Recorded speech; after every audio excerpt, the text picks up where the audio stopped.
Olá pessoal, tudo bem? Para quem não me conhece, eu sou o Bernardo, sou sócio do escritório Bernardo Brandão em Bahia, advogados. A primeira questão jurídica que a gente vai enfrentar aqui é um tema bastante eh, querido por nós, que é o desvio de função.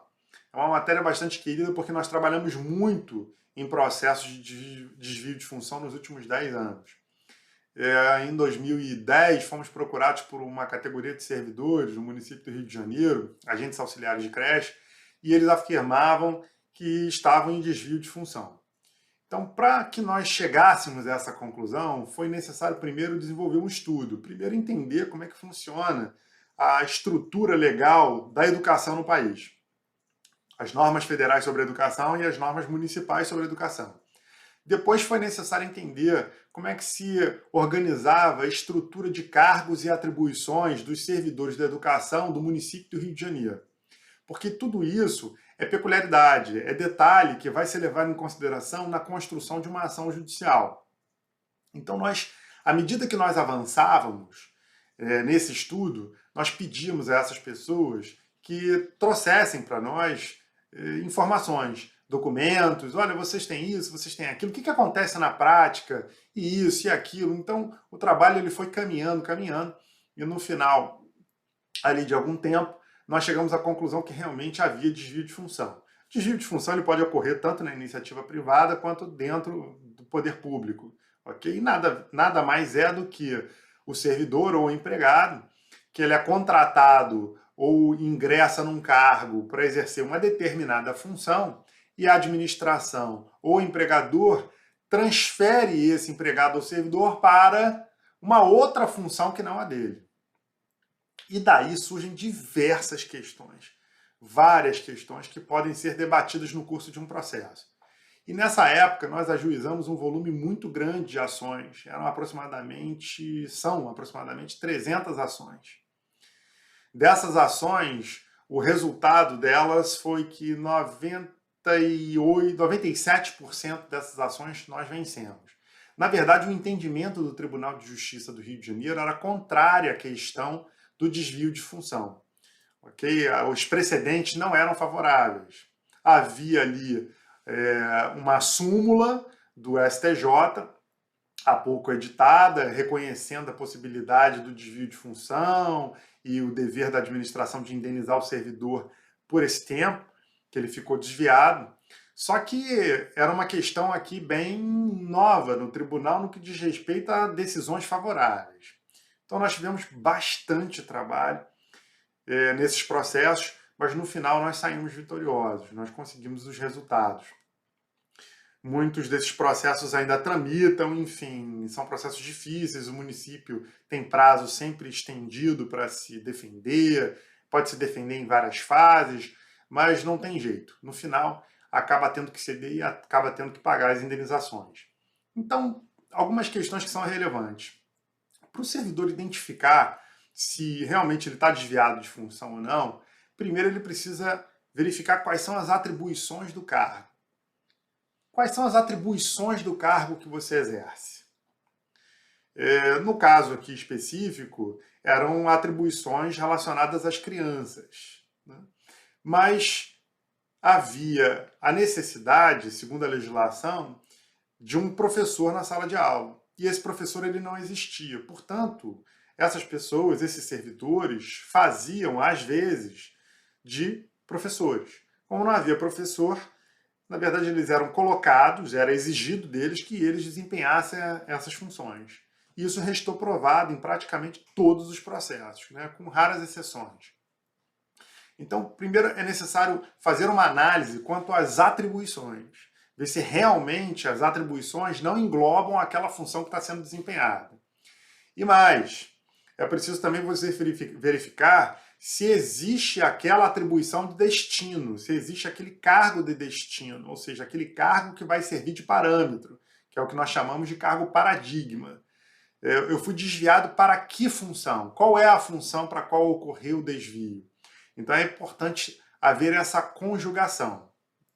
Eu me lembro que na época o município veio com uma alegação, e isso inclusive foi encampado por alguns poucos juízes, no sentido de que o servidor ele precisava, na verdade, ter a habilitação técnica para poder exercer a outra função. Como ele não tinha habilitação técnica, então não havia desvio de função. Agora vejam que coisa absurda isso.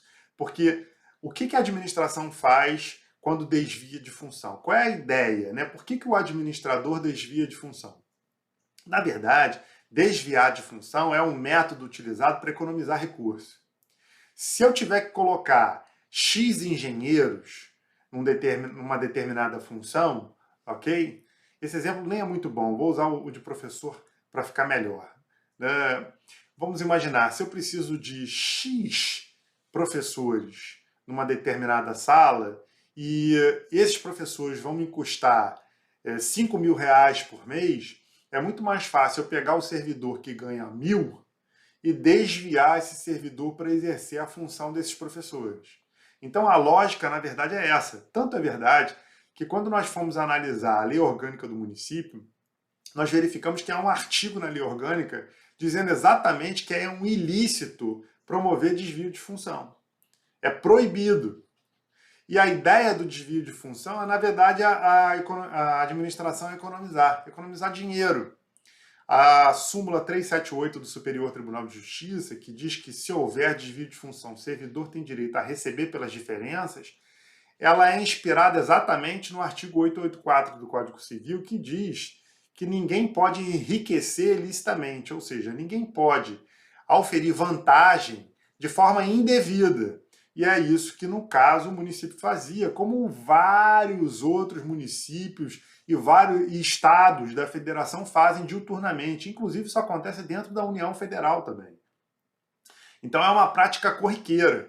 Em vez do administrador desembolsar recursos para poder arcar com o pagamento daquele profissional específico, que vai custar um valor mais alto, ele pega alguém que normalmente, via de regra, esse servidor está numa posição inferior, não só técnica, como financeira. E a lógica do desvio de função é essa, senão não faz sentido ter desvio de função. Por que o administrador colocaria para exercer a função alguém que ganha a mesma coisa? Não faz sentido. A ideia é economizar à custa do servidor que vai ser deslocado para fazer uma função para a qual ele não foi contratado ou para a qual ele não fez concurso. Então havia esse argumento na época, porque não tem habilitação técnica. E nós argumentávamos, olha, na verdade, não ter habilitação técnica é a condição do desvio de função, porque nunca haverá desvio de função com servidores que têm habilitação técnica. Via de regra, o desvio se dá, né, 99% dos casos, o desvio se dá exatamente com servidores que não têm aquela habilitação, aquela qualificação e ganham um valor bem inferior, que com isso a administração vai e economiza. E ainda me recordo num processo específico que eu citei, um dos precedentes, uma das decisões que gerou a edição dessa súmula 378 da STJ. Um daqueles precedentes diz exatamente isso. Ele diz, olha, o fato de não ter habilitação técnica para tanto não desnatura o desvio de função, porque de fato os servidores foram colocados para fazer aquela função. E se eles foram colocados para fazer aquela função e o próprio município, ou estado, ou união aceitou aquele trabalho, então ele tem que remunerar pelo trabalho que foi desempenhado. E aí o STJ, no caso concreto, mandou fazer o pagamento dos valores devidos, né, da diferença remuneratória. Então você pega o cargo de origem, pega o cargo paradigma, vê qual é a diferença remuneratória entre eles, e aí essa diferença ela tem que ser paga. Ah, mas é só a remuneração? Não. A remuneração, na verdade, não é o vencimento. A remuneração ela engloba o vencimento e vantagens permanentes. Então, por exemplo, se o servidor recebe triênio, tem direito ao triênio. Se o servidor recebe difícil acesso, né, se o servidor recebe toda a gratificação que tem uma natureza permanente, que está ali sendo recebida pelo servidor, ela tem que ser paga também para o servidor que foi desviado de função. Ok? Então o servidor do cargo recebe o que foi desviado, ele tem direito, porque se ele fosse professor, ele estaria recebendo essas verbas.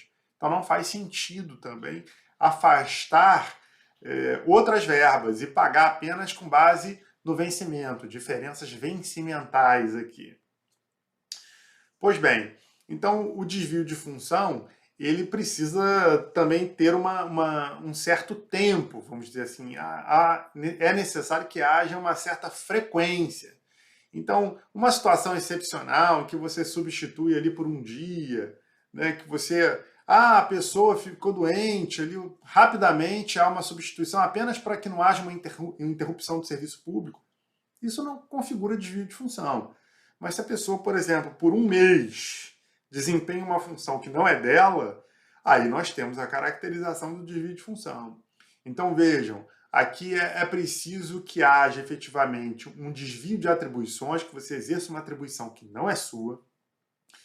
É necessário que efetivamente isso dure algum tempo, né? Situações fugazes, situações rápidas, né? Essas, obviamente, não vão caracterizar desvio de função, porque a ideia é você manter o serviço funcionando. Assim também na iniciativa privada. Um dia, 2 dias, isso não vai ter repercussões. Agora, se você tem ali um empregado exercendo uma função que não é dele por um período de tempo considerável, a partir ali de um mês, a meu ver, aí você tem a caracterização do desvio de função.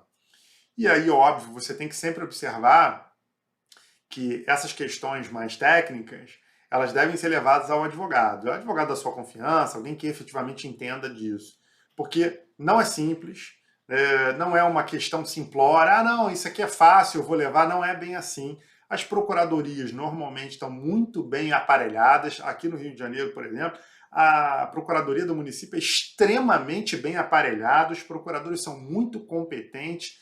Então, uma vitória dessa não se faz ali com um processo mais ou menos. Você tem que estar com um processo muito bem instruído, com alegações contundentes, com uma estratégia muito bem definida para você chegar no seu objetivo, ok? Outro ponto relevante, além desses todos, é o prazo. Você sempre tem que atentar para o prazo. Então, quando você ingressa com uma ação judicial, por exemplo, na Justiça do Trabalho, você tem que considerar o seguinte: a partir do momento em que você saiu do seu emprego, o contrato de trabalho foi encerrado, você tem 2 anos para entrar com uma ação e você consegue recuperar os últimos 5 anos. Na administração, você tem como recuperar os últimos 5 anos, ou seja, na administração pública, Estado, União, município, Distrito Federal, você, a partir do momento que você entra com a ação, você consegue recuperar 5 anos para trás. Então, por exemplo, se eu sofri desvio de função em 2011, em 2017 eu não vou conseguir mais recuperar esses valores, ok? Porque se eu deduzir aqui 5 anos para trás, se eu buscar 5 anos para trás, considerando 2017, eu vou chegar ali em 2012. Eu não vou chegar em 2011. Então vejam, tem que observar sempre o prazo, porque se você não move a ação nesse período, você perde para trás. Então aqui no escritório, por exemplo, teve gente que ficou esperando para ver o que esses processos iam dar. E aí, quando eles tiveram um resultado, o prazo praticamente já tinha se encerrado. Então as pessoas correram, mas eu sofri desvio de função lá em 2011, já estamos em 2016. Vai ficar complicado, você vai ganhar muito pouco. Eu sofri desvio de função em 2008, 9, 10 e 11. E aí procura o advogado em 2016. Você praticamente vai receber nada, vai receber muito pouquinho. Então tem que ficar muito atento em relação ao tempo. Tudo no Poder Judiciário, absolutamente tudo tem prazo. Ok? O advogado, ele sempre trabalha com prazo. Os prazos são sempre exíguos, nunca são prazos extensos. Então, você sempre tem que observar isso. A parte também. Qualquer direito que você vai vindicar no Poder Judiciário, todos esses direitos, eles têm prazo. Podem ser prazos decadenciais, podem ser prazos prescricionais, eu não vou entrar no mérito aqui de qual é a natureza do prazo, mas todos eles têm prazo. Então, se você percebeu que houve uma violação ao seu direito, se você percebeu que alguma coisa está errada e que é possível que você tenha algum direito sendo violado, você procura o advogado o mais rápido possível, porque isso não pode ficar se protraindo, se adiando no tempo, sob pena de você perder para trás. Então, a ideia aqui era trazer um pouquinho do desvio de função para vocês entenderem, pelo menos aqui, como a coisa funciona, como é que você visualiza, no que você tem que prestar atenção e dali para frente tomar as suas próprias decisões, ok? Agradeço a atenção, assinem. Eu normalmente não costumo fazer isso, porque quando é alguma coisa que me interessa, eu mesmo vou lá, me inscrevo no canal. A gente faz isso naturalmente, né? Eu, quando assisto os vídeos, sempre vejo a pessoa, olha, não esquece aí, porque realmente as pessoas esquecem. Mas se efetivamente o vídeo é interessante para você, se são questões que podem te ajudar em alguma coisa, obviamente que você vai lá, vai se inscrever, vai colocar lá o sininho para receber a notificação quando tiver um vídeo novo, tá bom? Um abraço, tudo de bom, sucesso para vocês, fiquem com Deus. Tchau, tchau.